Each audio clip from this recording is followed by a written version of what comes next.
esta instancia. Les confieso que hace por lo menos 2 días que me estoy retorciendo por dentro, pensando que tengo que sentarme acá y decir algo de educación en este momento. Y además con estas preguntas que nos pusieron aquí para orientar el intercambio y el debate, ¿no? ¿Cuáles son los principales desafíos de la agenda social? Y si existen posibilidades de transformaciones sociales profundas en el Uruguay de hoy. Bueno, si uno contestara esta pregunta pensando en el corto plazo de esta semana, creo que tendría que decir que no. Pero como tenemos una mirada, digamos, de más largo plazo, y no solo hacia atrás, sino hacia adelante, bueno, no vamos a contestar eso. Pero bueno, yo organicé un poco el planteo en algunos puntos, que son como 8, para, bueno, tratar de ir entrelazando una reflexión sobre esto que necesariamente tiene que partir del momento, de la situación presente, pero bueno, que intenta comprender algunos elementos que esta situación presente nos pone como desafío, que nos lo muestra claramente, y tratar entonces de pensar más allá. El primer punto, obviamente, justo esta semana tendríamos que decir que nos encontramos en un momento de profunda confusión. Estamos confundidos. Tuvimos hace pocas semanas, en relación específicamente al conflicto de la educación, un decreto de esencialidad del Poder Ejecutivo que además decía muy claramente que lo que se estaba intentando era preservar el derecho, en todo caso de los hijos de los trabajadores, en detrimento del derecho de otros trabajadores a realizar una huelga, ¿no? Y realmente me parece que yo lo escribí eso y justamente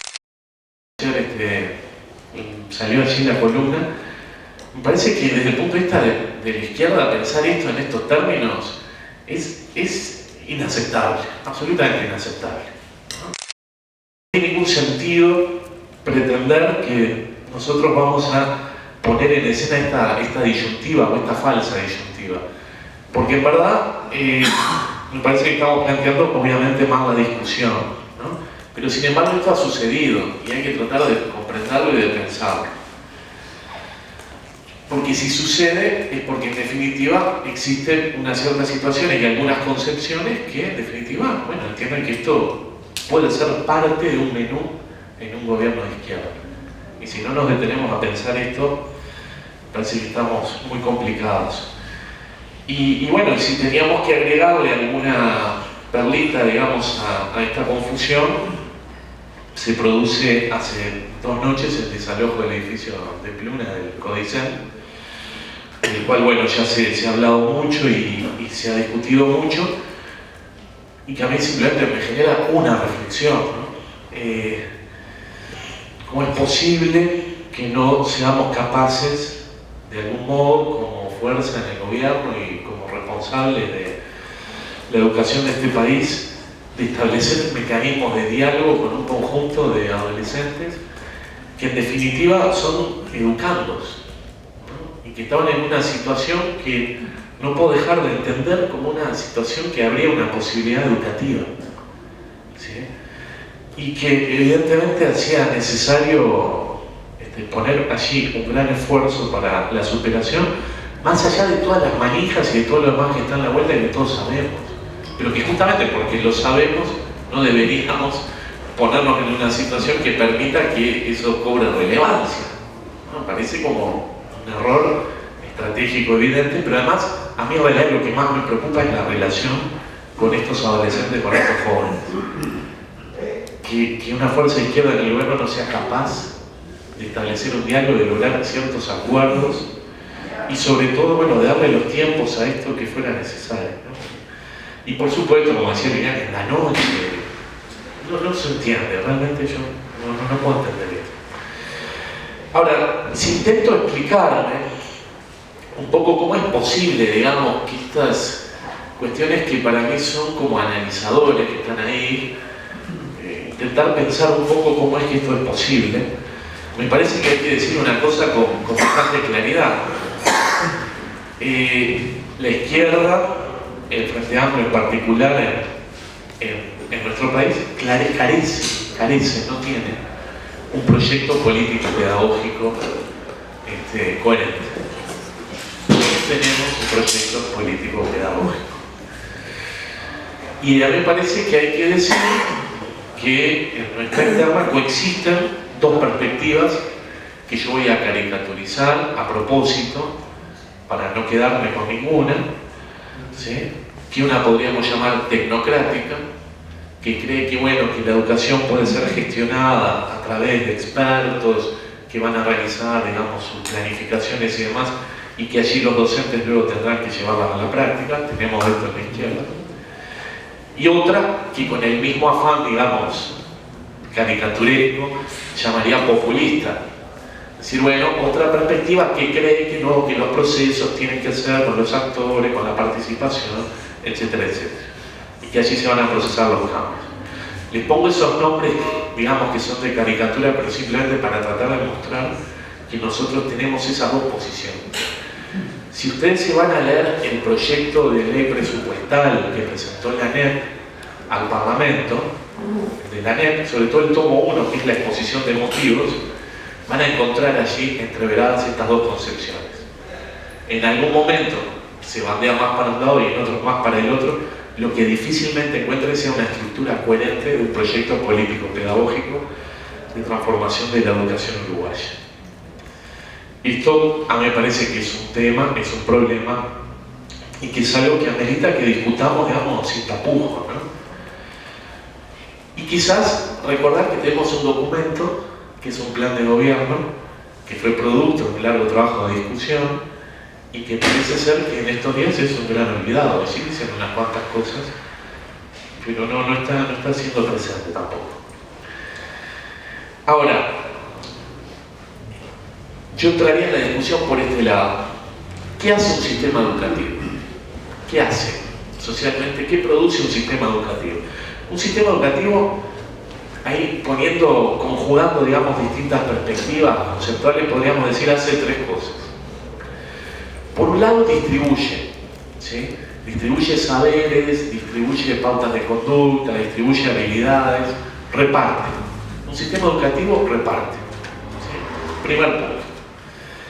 Luego, según cómo se produce ese reparto y cómo le va a uno en la adquisición de eso que se repartió, se asignan posiciones sociales, ¿sí? Que muchas veces tienden a reproducir la que uno ya tenía por su familia, ¿no? Entonces adquirió tales créditos en la educación y esto le legitima una posición social. Pero además, un sistema educativo hace una tercera cosa, que es que legitima todo eso. Construye ideología propiamente del sistema educativo, por ejemplo, construyendo etiquetas: un buen alumno, un mal alumno, un estudioso, un esforzado, un haragán, ¿sí? Que luego se transmiten en términos sociales más amplios, como la famosa categoría de los niní, ¿no? Que ni estudian ni trabajan, ¿sí? Son siempre categorías, o sea, nombres que le ponemos a los otros, que son puestas desde un lugar, digamos, de fuerza, de poder, y que lo definen al otro. En algunos sentidos lo definen, por la positiva, o el alumno, estudioso, trabajador, y en otras lo definen, le dan una identidad socialmente negativa. Es un burro, es una persona que no se esfuerza, que no trabaja, o es un niní. Todo sistema educativo hace esto. Y al hacer estas cosas, contribuye tanto a reproducir la sociedad como a transformarla.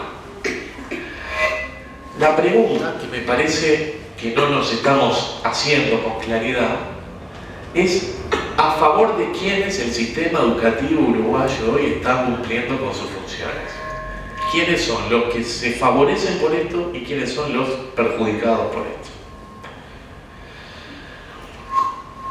Sería la pregunta clave, ¿no?, en un proyecto educativo de izquierda. ¿A quién estamos favoreciendo y a quién estamos desfavoreciendo con el desarrollo de la educación en nuestro país? Bueno, si ustedes se van a ver las estadísticas, van a encontrar claramente que quienes fracasan más prontamente en el sistema educativo uruguayo son los más pobres, ¿sí? Y esto permanece absolutamente incambiado desde hace muchas décadas, ¿sí? Si usted es un hijo de una familia que pertenece al quintil más rico en la distribución de los ingresos en este país, tiene 10 veces más chance de terminar la enseñanza media que si usted pertenece al quintil más pobre. Esto no se ha alterado sustantivamente en esta década y sigue manteniendo, digamos, los mismos niveles que desde hace muchos años, ¿sí? Evidentemente tenemos un problema allí. El problema es que no discutimos esto. Parece que habría algún pecado, se cometería algún pecado si uno dijera hay que discutir la educación en términos de izquierda y en términos de transformación social. Parece que hay un problema en decir esto. Parece que habría un problema si dijéramos tenemos que conducir el sistema educativo de modo tal que aquellos que son los más desfavorecidos socialmente sean los que tengan mejores posibilidades. Parece que esto sería ir en contra de un espíritu universalista, o no sé cómo llamarlo, y sin embargo no me puedo imaginar un proyecto de izquierda que no parta de esa base. Favorecer efectivamente a quienes han sido históricamente más relegados. Sin embargo, nuestros resultados no han ido en ese sentido. ¿Sí?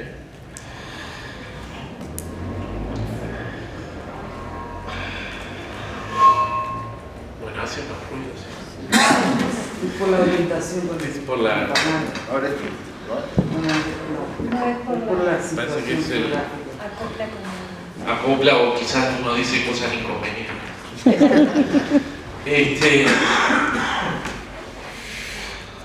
Entonces, digo, o sea, les quiero poner el punto ahí, ¿no? Y cuando yo digo estos porcentajes, estoy hablando de porcentajes, entonces no quiere decir que no haya más estudiantes en el sistema educativo, hay más, ¿sí? En estas últimas décadas, en esta última década. Lo que quiere decir es que la distribución porcentual se mantiene intocada, ¿sí? Eso es lo que quiero señalar, en cuanto a quiénes les va mejor y a quiénes les va peor que esto. La actual gestión se ha fijado como meta aquella que fue señalada por Tabaré cuando ganó la elección interna. ¿Se acuerdan aquel discurso de los 10 puntos donde estaban las tablets con los jubilados y demás? Que era universalizar absolutamente el ciclo básico de la enseñanza media y lograr un 70% de egreso en el bachillerato, ¿sí? Metas evidentemente compartibles y que tendríamos que llevar adelante con toda la fuerza. Ahora, si no discutimos de estas cosas, difícilmente podamos orientarnos en ese sentido. Justamente, esto lo que quiere decir es que le tiene que ir mejor a lo que históricamente le viene yendo mal, ¿sí? Bien, ahora, cuando digo que tenemos distintas perspectivas en la izquierda y que sería bueno ponerlas en discusión, y que tenemos una perspectiva tecnocrática que está asentada por mucha fuerza, no puedo dejar de ver, y me parece que es una cosa que hay que poner en discusión, algunas continuidades conceptuales que se vienen dando desde las políticas de los 90, la reforma educativa tan discutida de la Germán Rama, el neoliberalismo, todo lo demás, y algunas cosas que seguimos sosteniendo de cuerpo. Mi idea, en términos culturales y en términos de lenguaje pedagógico, el neoliberalismo de los 90 tuvo una eficacia simbólica muy fuerte, nos comió en parte la cabeza y hoy por hoy nos encontramos diciendo algunas cosas que serían absolutamente compartibles en aquel contexto. Y quiero, por ejemplo, referirme a una categoría que me gustaría poner en discusión y que viene siendo como una vedette, digamos, de nuestra política: la inclusión. ¿Sí? Inclusión, ¿sí? Y tenemos inclusión educativa, discutimos mucho sobre inclusión educativa. Este concepto está bastante emparentado a lo que en los 90 llamaban equidad. ¿Qué está queriendo decir? Y esto es lo que a mí me gustaría poner en discusión. Me parece que está queriendo decir algo así como: hay algunos que estamos incluidos, que somos los que inventamos las categorías, hay otros que están afuera y nosotros los tenemos que traer, ¿sí? Pero los tenemos que incluir, ¿sí? muchas veces en esa formulación se cuela una cierta construcción peyorativa del otro. Y por eso podemos hablar de los niní o de algunas otras categorías que andan en la vuelta, que no dejan de mirar al otro con un cierto recelo, porque no sabemos bien por qué está en esa situación. A mí me parece que deberíamos abolir esta idea de la inclusión y empezar a hablar de la idea del derecho a la educación, o mejor dicho, reforzar, pero no es que no se plantee esto, pero reforzar la idea del derecho a la educación. Usted tiene que estar acá porque tiene derecho, como cualquier otro, y no porque hay un acto casi caritativo de producir esa inclusión. Usted tiene el mismo derecho que cualquier otro. Pero ¿cómo estamos haciendo eso? Con los programas de inclusión. ¿Y cómo son los programas de inclusión? Son programas paralelos al sistema. Paralelos, pero a veces parecen paralelos. Quiero decir, una construcción del otro desvalorizada. Porque se supone que no tiene la capacidad para transitar por el camino que transitan los demás. ¿Sí? Con la mejor intención. Pero reproducimos circuitos diferenciales con la mejor intención y no tocamos el núcleo duro del sistema. Entonces, muchas veces, ¿qué pasa? Estos programas diferenciales muchas veces les va bien, porque hay gente ahí muy comprometida con su trabajo, pero cuando queremos nuevamente colocar al estudiante en la institución a la que tiene derecho a asistir, dura poco y rápidamente está de nuevo afuera. Entonces, mi punto es, si no cambiamos radicalmente la estructura y la forma de funcionamiento del sistema educativo uruguayo para que efectivamente sea capaz de recibir a todos, seguimos reproduciendo las desigualdades. Y los números rompen los ojos en ese sentido. Ahora, esto hay que discutirlo.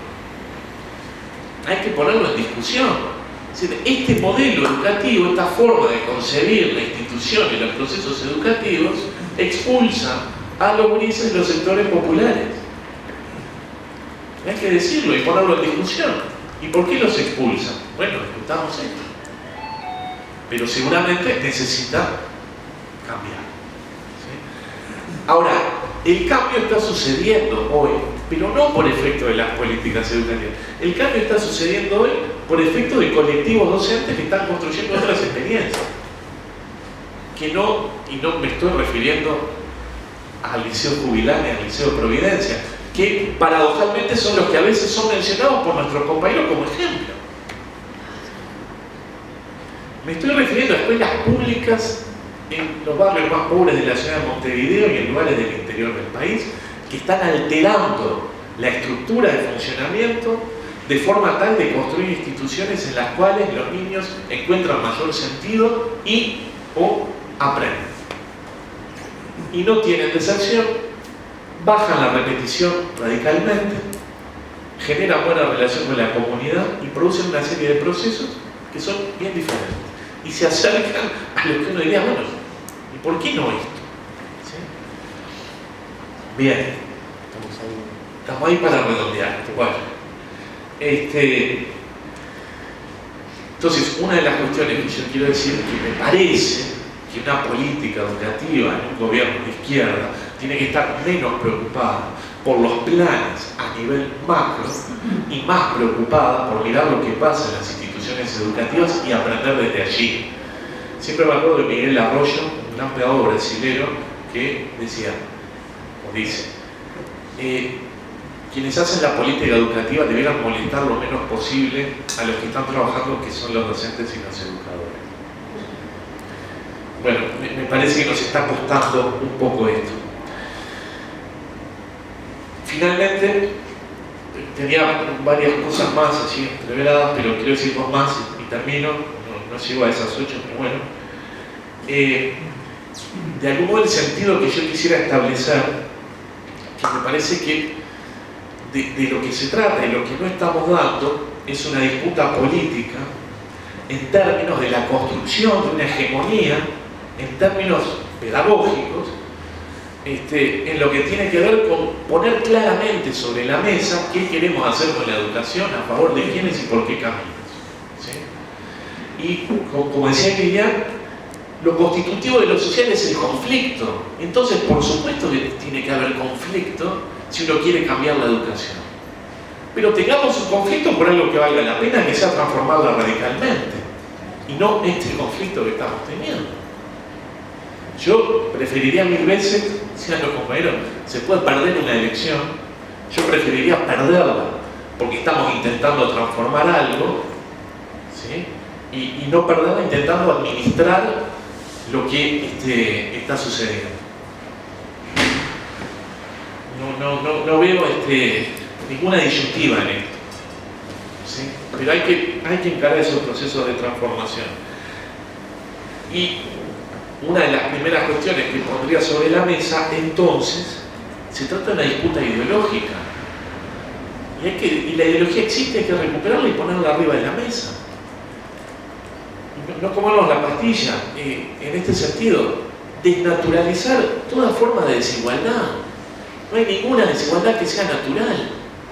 A veces nuestras políticas educativas parecen creer que hay algunos que son naturalmente desiguales y que habría que darles una cierta atención compensatoria, asistencialista.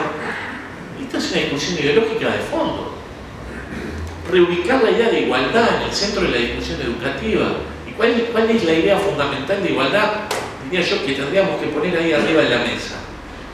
Todos los humanos gozan del mismo derecho de acceder a la educación en los mismos términos y es responsabilidad del Estado garantizar esto. Y si esto no sucede así, quien está en falta es la política educativa y no los sujetos. Tenemos que hacernos cargo de esto. Y lo último, no se puede pensar la educación si no se piensa en medianos y en largos plazos.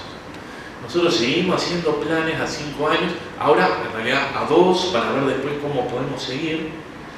No hay transformación sustantiva que no piense en los medianos y en los largos plazos. Y esto no se puede pensar de otra forma, me parece a mí, que discutiendo en estos términos que estoy planteando, decir, ¿qué sistema educativo quiere la izquierda uruguaya tener dentro de 25 años? ¿Qué características tendría que tener? ¿Cómo tendría que ser? ¿Y cómo vamos a ir hacia allá? ¿Vamos a estar de acuerdo con todos? ¿Vamos a poder hacer un gran pacto como se pretendió hacer en la administración pasada? No, pues la discusión es un problema ideológico. ¿Y cómo nos vamos a poner todos de acuerdo si tenemos programas diferentes? Y respondemos a distintos compromisos. Es difícil. Desarmemos esa idea de que la educación es algo que está allí por arriba de todos y que todos entonces pacíficamente nos ponemos de acuerdo. Si todos nos ponemos de acuerdo, estoy seguro que el programa es de derecha, no hay otro. El consenso es de derecha. Entonces, simplemente esto, yo quería decir, quizás esto terminó siendo un poco desordenado, pero me ponía a pensar y me ponía a revisar y decía, bueno, hace algunos años atrás se elaboró un documento, me tocó estar tangencialmente allí vinculado a eso, que fueron aportes para pensar un Plan Nacional de Educación, y lo hizo la ANEP, eso, al 2010, del 2010 al 2030. Y así se ponían objetivos, se proponía una metodología de trabajo, toda una cantidad de cuestiones, lo pueden encontrar en la web, aportes para la elaboración de un Plan Nacional de Educación. Pasaron años y esto no se ha podido retomar, no sé bien por qué, pero quizás una de las formas de poder salir de los bretes en los cuales estamos apretados en lo cotidiano es alargar la mirada y tratar de saltar, como dice una pedagoga argentina que se llama Adriana Puigros, de los barrotes carcelarios de lo inmediato. Romper esos barrotes y tratar de poder ver un poco más lejos. Pero haciéndonos cargo que la disputa y el debate son ideológicos y que no hay forma de plantear un proyecto educativo si uno no habla de estas cosas y las pone en discusión. Si no podemos administrar lo que hay, y ya sabemos, lo que hay es que los que pierden sigan perdiendo. No creo que nosotros queramos estar en el gobierno para esto.